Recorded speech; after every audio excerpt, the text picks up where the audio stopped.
কোচবিহারের তুফানগঞ্জের শালবাড়ি ১ নম্বর গ্রাম পঞ্চায়েতের বাঁশরাচা গ্রামের বছর ৬৫ বৃদ্ধা মহামায়া দাস বাংলার আবাস যোজনায় বাড়ি পেয়েছিলেন তিনি। অভিযোগ, বাড়ি পেলেও ঘর তৈরির টাকা তার অ্যাকাউন্টে ঢোকেনি। বিডিও অফিস থেকে মহামায়া জানতে পারেন তার টাকা অঞ্জলি দাস নামে একজন পেয়েছেন। ওই বিডিও অফিসে কইছে কই অঞ্জলি নামে টাকা তো ঢুকে গেছে।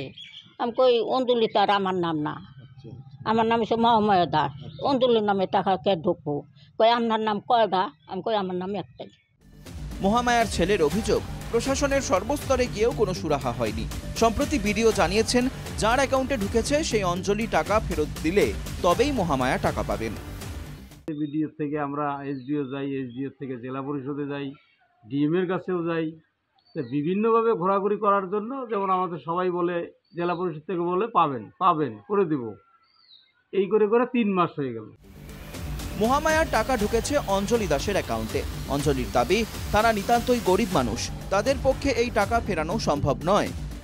টাকা পাইছি, অর্ডার দিয়ে তো কাজও না খাইছি, এখন আমরা কোথায় থেকে দিব? কি হয় তার গরিব মানুষ, টাকা ব্যাক করতে হবে। হ্যাঁ, আমি বললাম আমি তো বাবার নামে ঘর, আমি তো ঘর টাকা খরচ করে ফেলাইছি, তাহলে আবার উল্টো আমি ২০,০০০ টাকা ঢুকিয়েছি ঘরে, তাহলে কেরম করে আমি টাকা ব্যাক করবো? প্রশাসনের ভুলেই এই ঘটনা, তাই এই ভুলের দায় সংশ্লিষ্ট প্রশাসনকেই নিতে হবে, কটাক্ষ বিজেপির।